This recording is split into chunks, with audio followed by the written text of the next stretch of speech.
Hello friends, welcome back to another video. तो आज की क्लास में मैं आपको एग्ज़ाम व्यू से रिलेटेड कुछ और इम्पोर्टेंट क्वेश्चंस डिस्कस कराऊंगा। So let's start. आज का हमारा पहला क्वेश्चन है, किस सिख गुरु ने लंगर व्यवस्था को स्थायी बना दिया था? Option A Guru Nanak, option B Guru Angad, option C Guru Ramdas and option D गुरु अर्जुन देव। बात करें स्थायी बनाने की तो इसका आंसर हो जाएगा गुरु अंगद। इनका ही मूल नाम था लहना। इन्होंने लंगर व्यवस्था को स्थायी बना दिया था। लेकिन बात करें अगर स्थापित किसने करा था लंगर व्यवस्था को, और एक अन्य आती है धर्मशाला व्यवस्था। इन दोनों को स्थापित किया था गुरु नानक देव ने। ये लंगर व्यवस्था को कहते थे पंगत और धर्मशाला व्यवस्था को कहते थे संगत। तो इन दोनों को स्थापित किया था गुरु नानक देव ने। यही गुरु नानक देव निपक संप्रदाय से संबंधित थे। निपक संप्रदाय से संबंधित थे। अगर इनका जन्म पूछा जाता है 15 अप्रैल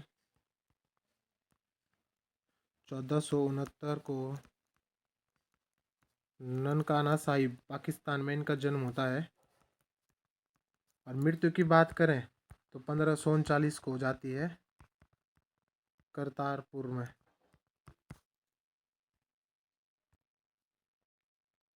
तो स्थायी बनाया था गुरु अंगद ने। यही गुरु अंगद गुरुमुखी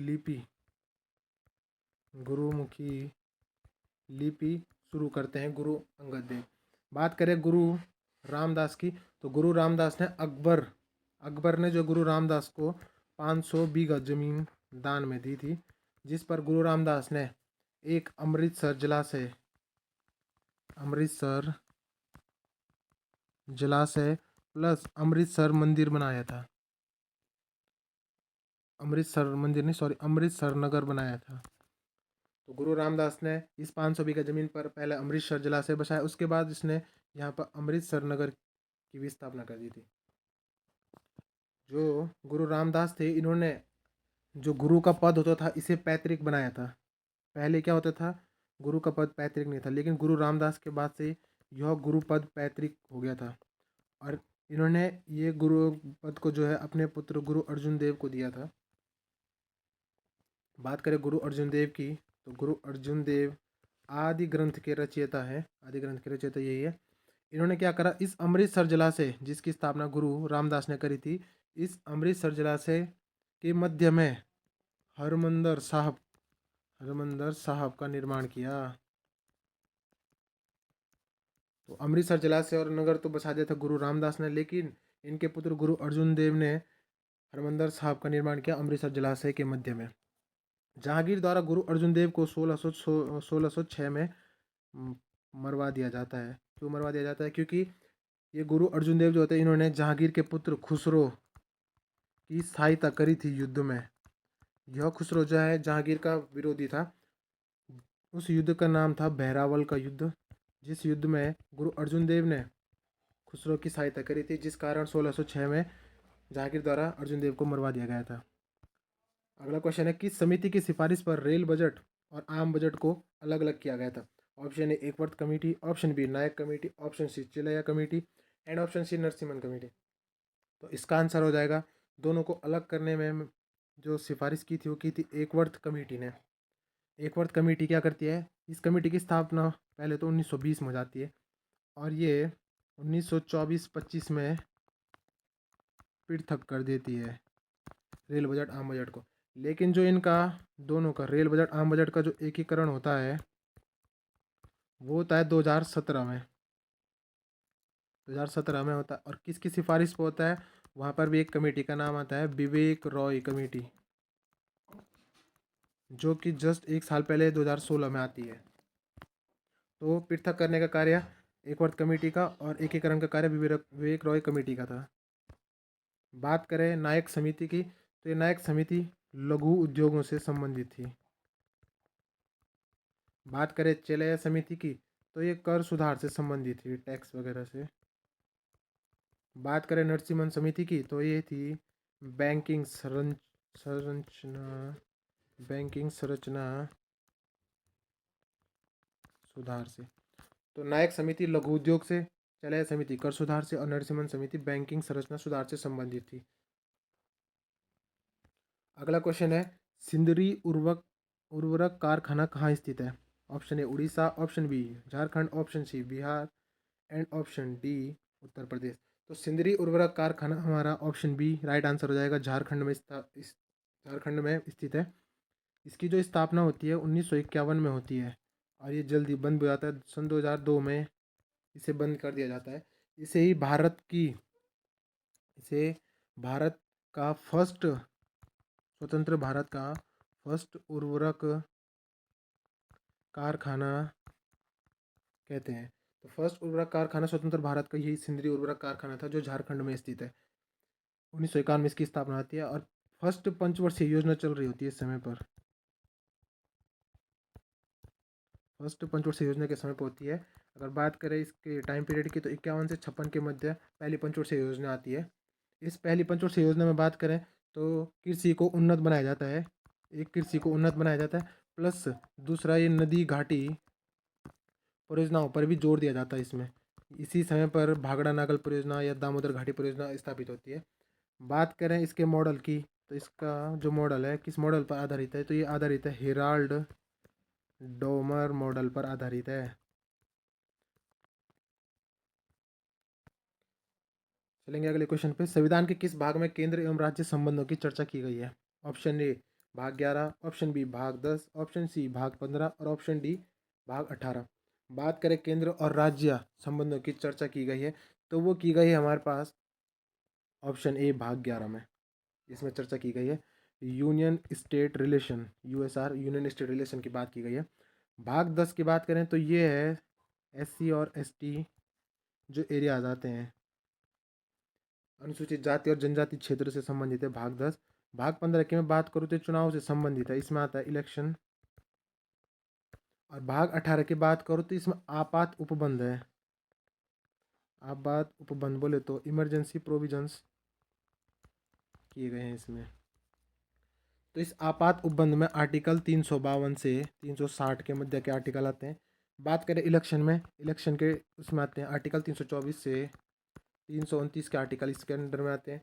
बात करें SC ST एरियाज भाग 10 की तो इसमें आर्टिकल 244 व 244 का क आता है इसके अंडर में। अगला क्वेश्चन, भारत के ऐसे प्रधानमंत्री जो पहले किसी राज्य के मुख्यमंत्री नहीं थे? Option A Morarji Desai, option B Chaudhary Charan Singh, option C Atal Bihari Vajpayee, option D HD Deve Gowda. बात करें जो पहले मुख्यमंत्री नहीं थे तो ऑप्शन हो जाएगा ऑप्शन सी अटल बिहारी वाजपेयी किसी भी राज्य के मुख्यमंत्री नहीं थे प्रधानमंत्री पद ग्रहण करने से पूर्व। बात करें मोरारजी देसाई तो मोरारजी देसाई बॉम्बे स्टेट के CM रहे थे, बॉम्बे स्टेट। बात करें चरण सिंह की तो ये यूपी के थे। बात करें HD देवगौड़ा की तो ये कर्नाटक के CM रह चुके थे। अब बात करें मोरारजी देसाई की तो मोरारजी देसाई का जन्म दिवस या उनकी जयंती पर एक दिवस मनाया जाता है, 29 फरवरी को एक दिवस मनाया जाता है जिसका नाम है राष्ट्रीय डी एडिक्शन दिवस। इनके जन्म दिवस पर 29 फरवरी को मनाया जाता है। बात करें चौधरी चरण सिंह के जन्म दिवस की तो ये 23 दिसंबर को, इन्होंने किसानों के लिए कार्य करा था काफ़ी, तो इनका जन्म ही राष्ट्रीय किसान दिवस के रूप में मनाया जाता है। बात करें अटल बिहारी वाजपेयी की तो इनका जन्म या इनकी जयंती 25 दिसंबर को सुशासन दिवस के रूप में मनाई जाती है। अटल बिहारी वाजपेयी की एक बुक भी है जिसे हम डिसिसिव डे कहते हैं,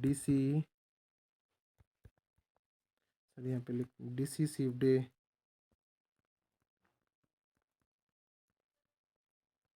डिसिसिव डे इनकी एक बुक का नाम है अटल बिहारी वाजपेयी जी की। मोरारजी देसाई जो हैं पहले गैर कांग्रेसी PM थे। ये पहले गैर कांग्रेसी PM थे, मतलब इनसे पूर्व कांग्रेस की सरकारें थी, ये पहले ऐसे थे जो कांग्रेस के सदस्य नहीं थे। बात करें जो अटल बिहारी वाजपेयी ये भी पहले गैर कांग्रेसी PM थे, ये भी फर्स्ट गैर कांग्रेसी PM थे। ये फर्स्ट थे गैर कांग्रेसी PM जिन्होंने पद से इस्तीफा दिया था। और जो अटल बिहारी वाजपेयी थे ये भी फर्स्ट गैर कांग्रेसी पीएम थे जिन्होंने कार्यकाल पूर्ण किया था अपना। दोनों के दोनों याद रखना कि पद से इस्तीफा देने वाले पहले पहले गैर कांग्रेसी पीएम तो मोरारजी देसाई थे, ये सबसे अधिक उम्र के पीएम भी रहे थे। बात करें अटल बिहारी वाजपेयी की तो पहले गैर कांग्रेसी पीएम थे जिन्होंने कार्यकाल पूर्ण किया था। अगला क्वेश्चन है वित्त आयोग का प्रावधान किस अनुच्छेद के तहत किया गया? Article 78 option A, article 280, article 199 and इनमें से कोई नहीं। तो वित्त आयोग का प्रावधान किया गया अनुच्छेद 280 के तहत वित्त आयोग का प्रावधान किया गया है। बात करें अनुच्छेद 78 में तो 78 के तहत पीएम के कर्तव्य दिए गए हैं। बात करूँ मैं अगर पीएम पीएम की जो नियुक्ति है वो दिए गए है आर्टिकल 75 में। बात करें आर्टिकल 199 की तो ये है धन विधेयक से संबंधित, धन विधेयक या मनी बिल धन विधेयक से संबंधित है, वो भी राज्यों में। अगर पूछे धन विधेयक केंद्रों में कौन सा आर्टिकल आएगा तो आर्टिकल आएगा 200 सॉरी आर्टिकल 110।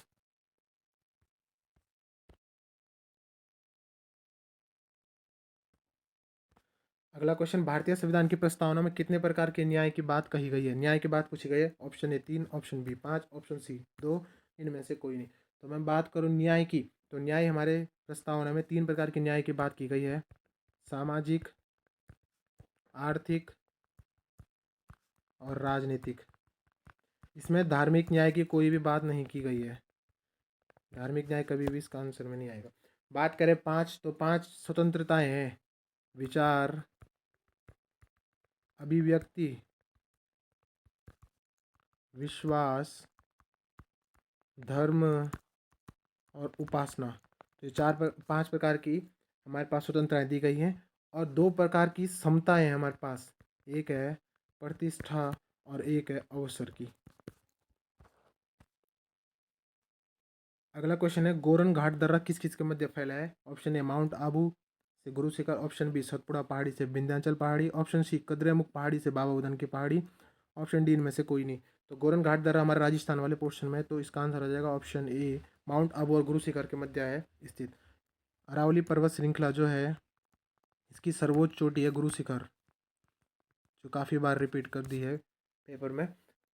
इस अरावली पहाड़ी के पूर्वी साइड या निचली साइड को कहें तो यहाँ पे आता है मालवा का पठार, और ऊपरी साइड को या पश्चिमी साइड को कहें तो यहाँ पे आता है थार का मरुस्थल। जो माउंट आबू है यहाँ पर एक प्रसिद्ध जैन मंदिर है, जैन धर्म से संबंधित मंदिर है दिलवाड़ा का मंदिर, जिसकी जो स्थापना करते हैं या जिसका निर्माण जो करते हैं वो चालुक्यों द्वारा किया जाता है। बात करें सतपुड़ा पहाड़ी की तो सतपुड़ा पहाड़ी जो है इसकी सर्वोच्च चोटी का नाम है धूपगढ़ या धूपगढ़ी। बात करें विंध्याचल की तो इसकी सर्वोच्च शिखर का नाम है सद्भावना शिखर, जो दोनों के दोनों एमपी वाले पोर्शन में फैले हुए हैं।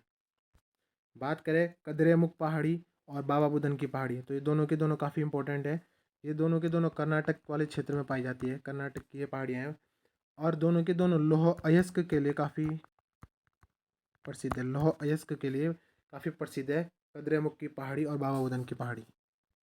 अगला क्वेश्चन है, अगला क्वेश्चन निम्न में से उड़ीसा में स्थित राष्ट्रीय उद्यान का नाम पूछा है। ऑप्शन ए सिमलीपाल उद्यान, ऑप्शन बी रणथंभौर उद्यान, ऑप्शन सी पलामू राष्ट्रीय उद्यान, option D Pakhui tiger reserve. तो उड़ीसा में स्थित है सिमलीपाल राष्ट्रीय उद्यान, इसका आंसर हो जाएगा। रणथंभौर राष्ट्रीय उद्यान हमारे राजस्थान में स्थित है। पलामू राष्ट्रीय उद्यान हमारे झारखंड में स्थित है। बात करें पखुई टाइगर रिजर्व की तो ये अरुणाचल प्रदेश में स्थित है। और आज का अंतिम क्वेश्चन कि भारत की सबसे लंबी अंतर्राष्ट्रीय सीमा किस देश से लगती है? तो बात करें अंतर्राष्ट्रीय सीमा की तो टोटल 17 राज्य अंतर्राष्ट्रीय सीमा बनाते हैं। Option A Bangladesh, option B Pakistan, option C China and option D Nepal. तो लॉन्गेस्ट बॉर्डर जो बनती है इंडिया की वो बनती है बांग्लादेश के साथ, जिसकी डिस्टेंस है 4096.7 किलोमीटर। बात करें पाकिस्तान के साथ की जो सीमा साझा करता है भारत वो करता है 3323 3323 किलोमीटर, और चाइना के साथ करता है 3488 किलोमीटर की। चाइना के साथ जो भारत की और नहीं नेपाल के साथ भी करता है भारत 1751 किलोमीटर की, 1751 किलोमीटर की। चाइना के साथ भारत की लाइन होती है जो इंटरनेशनल बॉर्डर है, मैकमोहन लाइन है। और जो पाकिस्तान के साथ है वो है रेड क्लिफ लाइन। पाकिस्तान के साथ भारत साझा करता है। 1947 में रेड क्लिफ लाइन का निर्धारण किया जाता है, जबकि 1914 में मैकमोहन लाइन का निर्धारण कर दिया जाता है। बात करें कि बांग्लादेश के साथ भारत के कितने राज्य सीमा साझा करते हैं, क्योंकि ये लॉन्गेस्ट बॉर्डर है, तो इसके साथ भारत के 5 राज्य सीमा साझा करते हैं। नीचे से पश्चिम बंगाल, इसके जस्ट असम वाला पोर्शन आ जाता है, इसके नीचे से आ जाता है मेघालय, फिर आ जाता है त्रिपुरा, और लास्ट में आ जाता है मिजोरम। जो त्रिपुरा है यही इसी पे क्वेश्चन बनता है कि तीन ओर से बांग्लादेश से घिरा है जो, तो वो है त्रिपुरा राज्य जो तीन ओर से बांग्लादेश से घिरा है। इसी के बारे में आता है। भारत के जो 17 राज्य है जो इंटरनेशनल बॉर्डर बनाते हैं, लेकिन 9 राज्य ऐसे जो जलीय सीमा बनाते हैं, समुद्र से जलीय सीमा बनाते हैं 9 राज्य। इनमें से भी लॉन्गेस्ट जो है, सबसे लंबी सीमा बनाता है गुजरात, जिसकी डिस्टेंस है 1663 किलोमीटर। बात करें भारत के टोटल जलीय सीमा की जो भारत की है, उसमें आती है भारत की टोटल डिस्टेंस आती है 6100 किलोमीटर। बात करें अगर ये द्वीपों को ऐड करके वो बोली जाए तो ये आती है टोटल डिस्टेंस द्वीपों सहित 7516.6 किलोमीटर। बात करें अगर भारत की कुल स्थलीय सीमा क्या आती है 15,200 किलोमीटर की। तो लॉन्गेस्ट बॉर्डर बांग्लादेश के साथ साझा करता है। तो आज की क्लास यहीं पर समाप्त होती है। Thanks for watching.